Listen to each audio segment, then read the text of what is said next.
The Lord said to Moses and Aaron, when you enter into the land of Canaan, which I am giving to you as your possession, and I put a spreading mildew in a house in that land, the owner of the house must go and tell the priest, I have seen something that looks like mildew in my house.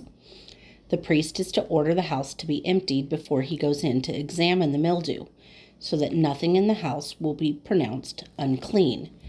After this, the priest is to go in and inspect the house.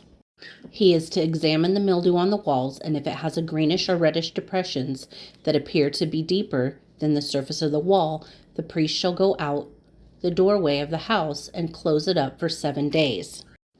On the 7th day, the priest shall return to inspect the house. If the mildew has spread on the walls, he is to order that the contaminated stones be torn out and thrown into an unclean place outside the town. He must have all the inside walls of the house scraped, and the material that is scraped off dumped into an unclean place outside the town. Then they are to take the other stones to replace these and take new clay and plaster the house. If the mildew reappears in the house after the stones have been torn out and the house scraped and plastered, the priest is to go in and examine it. And if the mildew has spread in the house, it is a destructive mildew. The house is unclean. It must be torn down, its stones, timbers, and all the plaster, and taken out of the town to an unclean place.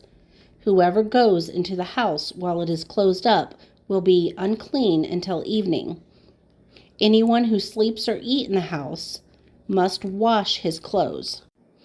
But if the priest comes to examine it, and the mildew has not spread after the house has been plastered, he shall pronounce the house clean, because the mildew is gone.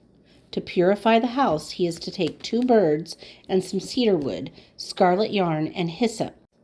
He shall kill one of the birds over the fresh water in a clay pot.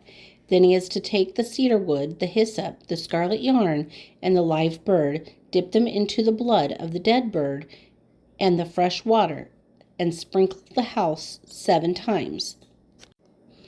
He shall purify the house with the bird's blood, the fresh water, the live bird, the cedar wood, the hyssop, and the scarlet yarn. Then he is to release the live bird in the open fields outside the town. In this way, he will make atonement for the house, and it will be clean. These are the regulations for any infectious skin disease, for an itch, for mildew, in clothing or in a house, and for a swelling, a rash, or a bright spot, to determine when something is clean or unclean. These are the regulations for infectious skin diseases and mildew.